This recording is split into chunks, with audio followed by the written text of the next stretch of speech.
आणि गरीब मराठ्यानं ठरवलं आता आपण झुंजायचं, कुणी येऊ दे पुढं. तुम्ही फक्त तेवढा नाद सोडा. मी म्हणतो तुम्ही भाजपकडे राहा, काँग्रेसकडे राहा, काय हरकत नाही, पण जातीच्या ठिकाणी कामं सोडा. काही कामं नाहीत आता गावाकडे. आपल्याकडे पाऊस नाही, तेवढ्या गप्पा हाणायच्यात घेण्या देण्याच्या. आता हे म्हणलं ते शिम्या तेवढंच ऐकलं हो. कोणतरी म्हणलं हे जरा सिद्धीवर आलेत आणि बोलायला लागलेत. म्हणलं काय बघून ते म्हणले आता लई कामं असल्यामुळं धनगर बांधव आला नाही का. नांगर आणतात धोर तिकडं, काय काम आहेत रे, काय काम आहेत. लय गारपीट झाली, गारपीटीला काय पीक करत नाही राहिले लोकांनी. गारपीट पडायच्या अगोदर ते भोंगा सांगतो कोण कोणी ते सांगतो पाऊस यायचा आधी 2 दिवस. कोण असतं ते, हा ते 2 दिवस आधीच सांगत पाऊस येणार. लोकांना लगेच मशीन फिरली गावानी, पूर्ण गहू घरी येऊन पडले. काय खराब झालंय कोणचं, फक्त जे उभं आहे. समजा आता द्राक्षासारखे, कांद्यासारखे हेच फक्त पिकं पुढे गेले. गहू शक्यतो काढले लोकांनी सगळ्या. ते म्हणायचंय फक्त नादी लावायचा खेळ आहे, मला खरं बोलायची सवय. आणि मग ते असं बोलल्यामुळे तुम्हाला कुणाला लागायचं तिकडच्या एखाद्याला बोलला का म्हणायत, काय नाहीत काय नाहीत काय नाहीत. ते फक्त आपण आपलं समाधान करतोय की काम असल्यामुळे समाज आला नसन. दुसऱ्या दिवशी ते हे होतं पाडवा म्हणून आले नसते. आमचे तर काय दिवाळी का काय होते, लक्ष्मीपूजन होतं. लक्ष्मीपूजन ते म्हणले लक्ष्मीच इकडे घेऊन आले. ते गणपती तर टकोरावर होता सगळ्याच्या. गणपती सगळं इकडे आलं. म्हणले गणपती इकडं, लक्ष्मी महालक्ष्मी इकडं. श्री गणेशाची पूजा आम्ही इथंच केली आणि महालक्ष्मी देवीची सुद्धा पूजा इथंच केली. हे बघा, आपल्याला देव, हिंदू धर्माचे संस्कार सगळे सणावर आपल्याला करणं आहे, ती आपली जबाबदारी. पण कुठेही राहून करू शकतो, आपल्या घरीच करावं असं काय नाही. तसं तुम्ही ठरवणार का धनगर मुंबईला सगळ्या धनगरांना जायचं, तुम्ही फक्त आम्हाला एकदा सांगा आम्ही पुढे धनगर मुंबईत येणार आहेत, आम्ही तुमच्या आधी येतो. पण आता तुम्ही तिकडे राहणार, बाकीचं कसं काय करायचं मग काम. तुम्ही एकदा नेत्याच्या पुढे पुढे करा. इथून माग काही चुका झाल्या असल्या तर त्यांना म्हणा एवढ्या वेळेस माफ करा. आणि समाजाला कधी सांगायचं असतं माझ्याकडून चूक झाली, घ्या पात्रात, घेतो समाज पात्रात टाका म्हणून. जर तुम्ही कोणी व्यासपीठाचं खाली बसले असले ना त्याला म्हणतो पावर ना घासतो पण धनगराचं कल्याण चल. कोण कोण खाली बसले ना त्यांना सांगायचं सन्मान तुम्हीच माझे मोठे भाऊ आहेत. आणि मी सांगणार आहे की चला रे त्याला मोठ्याने माफ करा जर काही झाला असेल चुकतं. नाही सांगितलं तर माझ्या कानाला हात लावा तुम्ही की त्यांना एकदा सगळेजण माफ करा. कुणी व्यासपीठावर बसला असताना कोणी खाली बसला असताना आणि तुम्ही बी वर बसायचे ना राव. सन्मान असतोय मोठ्यांचा, काय होतं मी बसतो एखाद्यावर. तुम्ही कोपऱ्यात ढकलून दिले का खाली ते बसले फुगून. आता असं नाही, आपण ज्येष्ठाला आपण माया पण केली पाहिजे. आपल्यात कुणी वरिष्ठ असतील, कुणी मोठे नेते असतील तर त्यांची माया केली पाहिजे. आपल्याला हे लढा संघर्षाकडे न्यायचा आहे. मी तुम्हाला माझा मंत्र सांगितला, मी समाजाच्या नेत्याला माझ्या बोलतो, शिव्या सुद्धा देतो, पण माया पण तेवढीच लावतो. हे पहिल्यांदा सांगितलं असेल मी तुमच्या व्यासपीठावरती आज. त्यामुळे तुम्ही काय हरकत आहे का दोन मराठा धनगर आणि तुमचं नामचं काही झालंच नाही रे. उगाच तुम्ही तिकडे फुगून बसलात मग आम्ही इकडे फुगून बसलो. घेणं नाही देणं नाही, हाय का काय देणं देणं. उली तिले भांडण आहे ते रोजच होत येते, लगेच जात्र घालता येते भांडण नेऊन तुम्ही.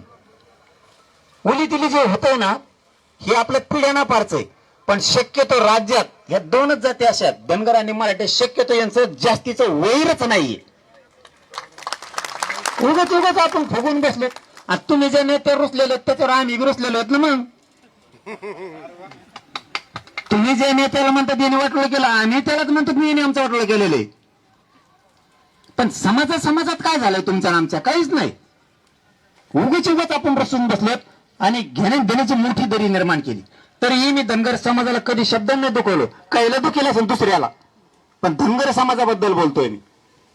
तुमच्या शक्यतो नेत्याला नाही आणि तुमच्या समाजाला पण नाही, कधीच नाही. जे खोडीचे तर मग आता त्यांना कसं काय सोडू. तुम्ही त्याला सोड म्हणता तर मी नसतो सोडीत. मग त्याला पहिल्यापासून तुमचं तर आमचं जर जुळूनच द्यायचं नसलं तर मग त्याला बोलायचं नाही का आम्ही.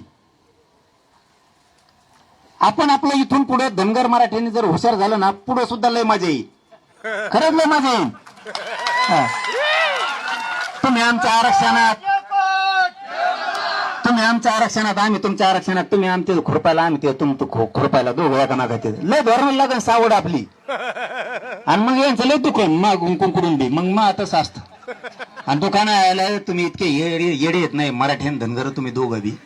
तुम्हाला खरं सांगतो तुमच्या लेकराची सत्ता आहे बा तुमच्यामुळे जातील मायामुळं आपल्या लोकांमुळे जाते. सगळ्यात मोठा कोण आहे?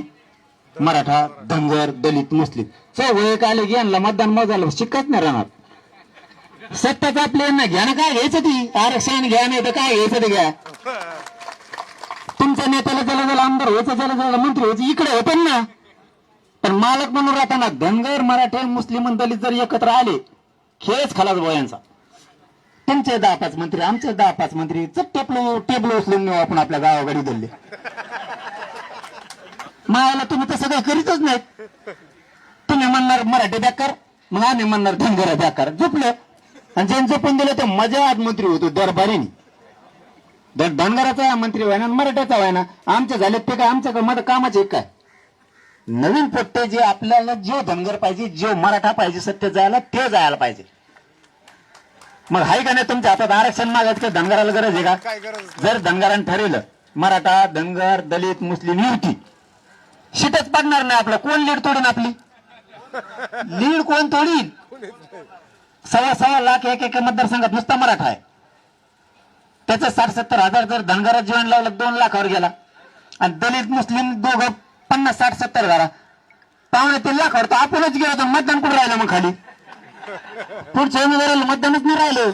आपल्या हातानं आपण आपलं सुख दुसऱ्याला देतोय. तुम्हाला समजतंय ना? आपलं सुख आपण दुसऱ्याला देतोय आपल्या हातानं. राज्यकर्ते ते बनते आणि आपण कुत्र्यासारख्या त्यांच्या दारात उभा राहतो.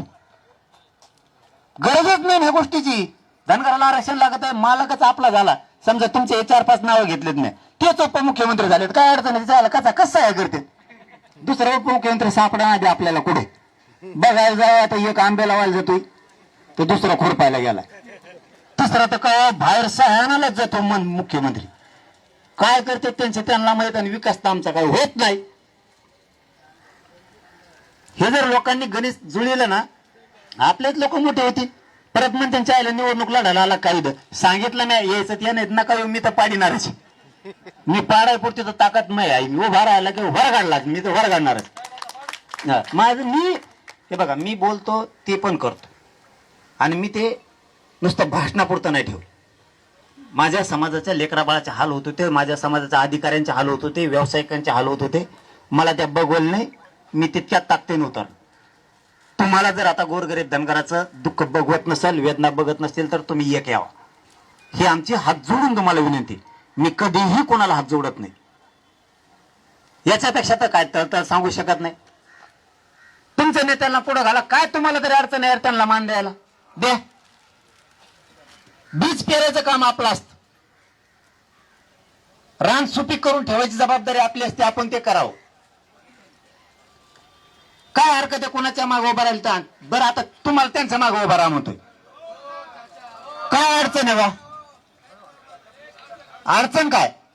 समजा आता यांना म्हणतोय मी तुम्ही त्यांना मोकळीक द्या, त्यांना मान सन्मान द्या. आता माझा याचा उलट सुद्धा प्रश्न आहे.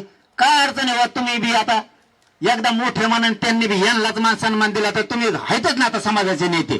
काय अडचण आहे तुम्हाला तरी?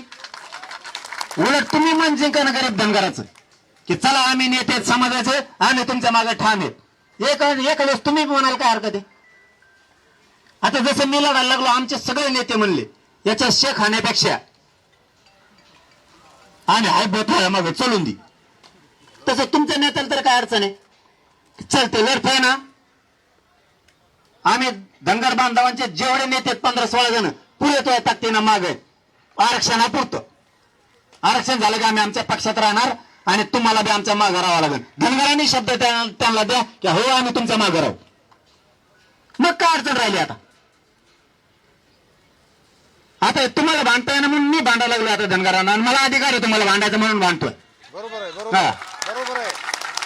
आता दुसरं भांडण तरी कोण?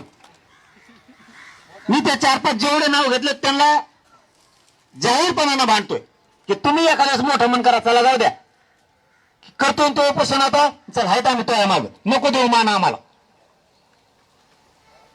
पण ह्या धनगराला आरक्षण मिळेपर्यंत या इथं बसा सांगा बरं आरक्षण मिळणार असलं तर तुमच्या धनगर बांधवाला जर वाटत असलं नेत्यांना आरक्षण मिळणार नाही यांना येऊन सांगा.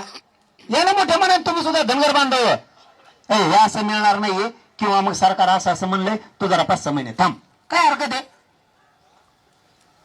तुम्ही जे 7-8 जण धनगर बांधवांचे नेते काम करतायत समाजात, तुम्हाला समाजानं जीव मानलेला आहे 5-6 जणाला. मग त्या समाजाच्या भावना समजून घेऊन तुम्ही येऊन सांगा असं मिळणार नाही, सोडतो उपोषण 5-6 महिन्यांनी बघू, काय अडचण आहे? यांनी मोठ्या मनाने माफ करावं त्यांना आणि त्यांनी मोठ्या मनाने सांगावं आम्ही हटतोय मागं, जाऊ दे आता, अस्मिता ही समाजाची. आणि नेत्यालाच मोठं मन करावं लागत असतं हे त्यांनी सगळ्या त्या मी जेवढ्यांचे नाव घेतले त्या बांधवांनी समजून घ्यावं की तुम्हालाच मोठं मन करावं लागणार आहे, समाज मोठं मन करणार नाही. तुम्हीच मोठं मन करा की या समाजासाठी आमचा 2-3 वेळेस अपमान झालाय तरी पण आम्ही आंदोलनाच्या हातापाठीशी टाकतील. ऐका एवढे दिवस मोठा भाऊ म्हणतो तुम्ही आम्हाला, जाऊ दे ऐका एवढे दिवस आमचं. माझं याच वेळेस पेटवून आव्हान आहे सगळ्या धनगरांच्या नेत्यांना, ऐका आता एवढ्याच वेळेस आमचं. आणि तुमच्या मनातले राग आमच्यासाठी सोडा, तुमच्या मनातली नाराजी आमच्यासाठी सोडा आणि तुम्ही सगळेजण या आरक्षणासाठी या आंदोलनासाठी धावून या आणि एक जीवन सगळे करा आणि समाजाला न्याय मिळवून द्या. मी जाताना एवढंच सांगतो, काळजी घ्या. उपोषणात पाणी जर पहिल्या दिवसापासून पेले असले तर कंटिन्यू प्या. मी गुपचिप बी सांगितलं ना आता पण सांगतो, मध्ये सोडलं की कार्यक्रम होतो बरं का. मला आणखीन संडास लागलेली. एक तर पहिल्या दिवसापासून प्यायचं नाही पाणी, उपोषणाचं इतकं बेकार काम आहे. एक तर पाणी प्यायचं नाही तर पहिल्या दिवसापासून प्यायचं नाही, मध्ये पाणी प्यायला सुरुवात करायची. पाणी प्यायचं तर पहिल्या दिवसापासून, नाही प्यायचं तर पहिल्या दिवसापासूनच, मध्ये गेल्यावर नाही. सगळ्यात मोठी चूक झाली ती माझी इथं मुंबईत. मी 17 दिवस बिना पाण्याचे काढले. पाणी प्यायल्यामुळे माझ्या शरीराचं पुरं वाटलं झालं. मी इथं पाणी पेलो. हे असंच कुणी येतं 2 घोट प्या, त्याला काय उपाशी बसायचे मला. तिसरं येणार नाही एक टोपणच प्या आमच्या हाताने. तिसरं येतं माझ्या हाताने 2 थेंब नको का, तो हातात का अमृत हे का काय का, असं करून करून मा फेस पाडीला. उपोषणावर काय परिणाम होणार आहे हे माया ध्यानात नाही आलं, कारण मी कधीच उपोषणात पाणी पेलो नाही आतापर्यंत. ही पहिली वेळ होती पाणी पेलो तर माझ्या पोटात इतकी आग होती तर आणखी सुद्धा, कारण ते पाणी उकळलं नाही का, एखादी गाडी असती गरम झालेली आणि तिचं पूर्ण पाणी संपलं आणि या काहीच पाणी ओतलं की जाळच होतं भडका. असं अचानक झालं माझं. 3 दिवसानंतर मी ते 2-3 घोट पाणी पेलो व्यासपीठावर, नुसते पोटात आग होत होती.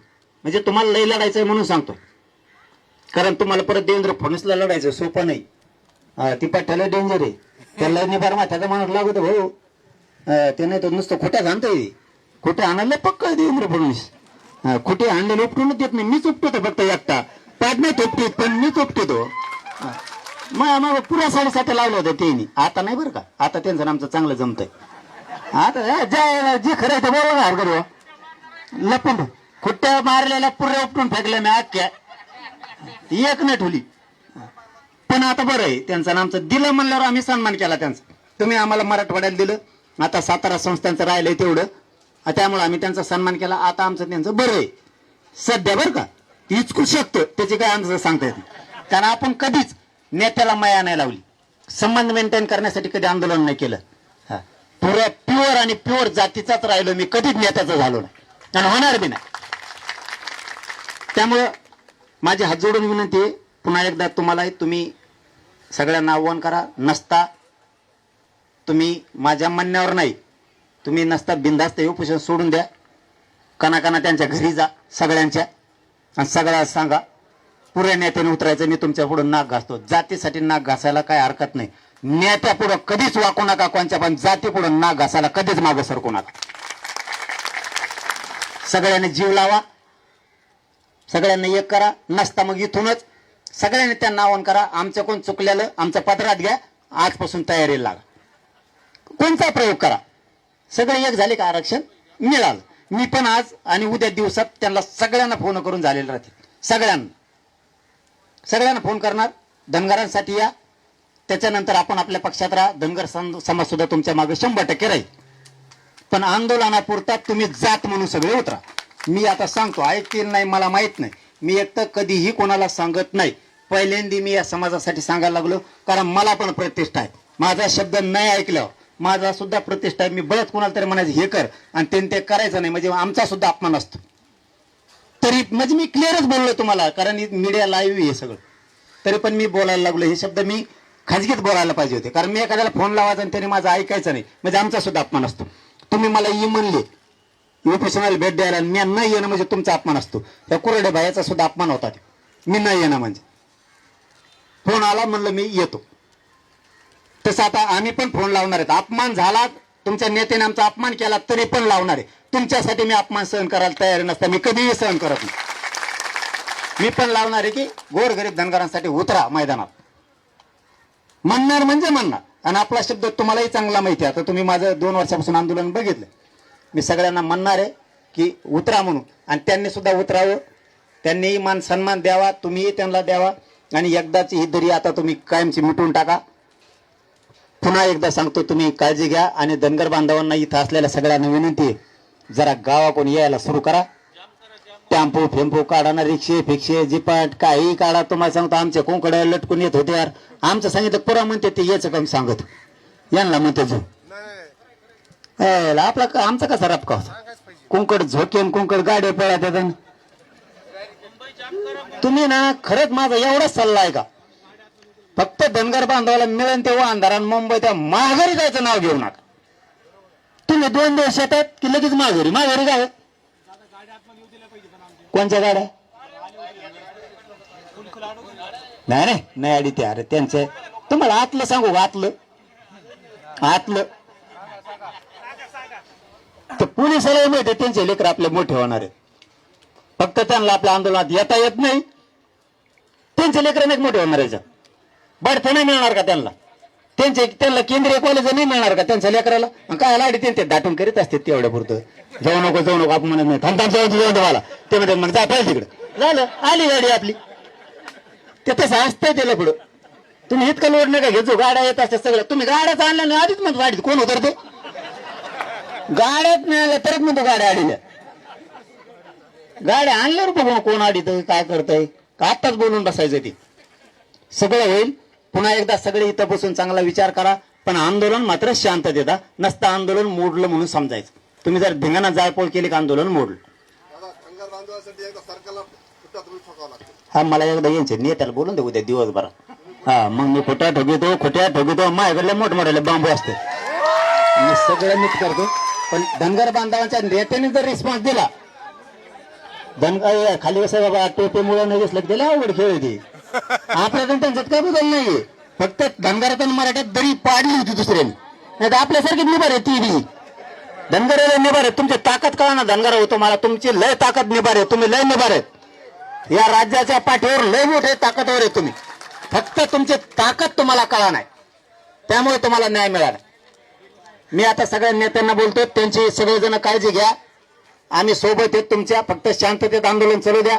मीही सरकारला गाडीत बसल्याच्या नंतर आता बोलतो, ज्यांना बोलता येईल त्यांना. पण आधी तुमच्या नेत्यांना बोलतो, कारण ते जर पॉझिटिव्ह झाले तर तुमचं कल्याण झालं. नाही झालं तर मी सांगून देईन तुम्हाला. मी मराठ्याला सांगत असतो कोणता नेता कानात बोललाय. मी धनगरांनी विश्वास ठेवण्यात नाही ठेवा. मी तुम्हाला सांगून देणार. येणे फोन उचलला, येणे हो बोललाच नाही, हो मुद्दा माझं म्हणतो होतं मी बिझी आहे, मला पोट दुखत, कोणी म्हणतं मी कुठं बोलतो. मी तुम्हाला धनगरांना राज्यातल्या सगळं सांगून देणार कोणचा नेता काय म्हणला. आणि जेवढे पॉझिटिव्ह झाले त्यांचं नाव बी सांगणार, हे नेता पॉझिटिव्ह आहे. पण असं त्यांची नाराजी, समाजांनी त्यांची नाराजी दूर करा, हे सुद्धा खरं सांगून दे. कधीही खोटं बोलणार नाही. एखादा तुमच्या 15 नेत्याला फोन लावला, 15 पैकी 3 जर म्हणले आमचे असे नाराजी नाहीत, आम्ही 2 मिनिटात तिथे जाऊ, ती नाराजी काढायची सुद्धा धनगर समाजाची जबाबदारी राहणार आहे त्या नेत्याची. पण त्यांनी सुद्धा मोठ्या मनाने तेही सांगत असतील आमची नाराजी आहे म्हणून. मी सगळ्याला फोन लावतो, ज्याला आयुष्यात बोलू नये त्याला बी लावतो तुमच्यासाठी. बस का? चला धन्यवाद सगळ्यांना. जय शिवराय, जय मल्हार.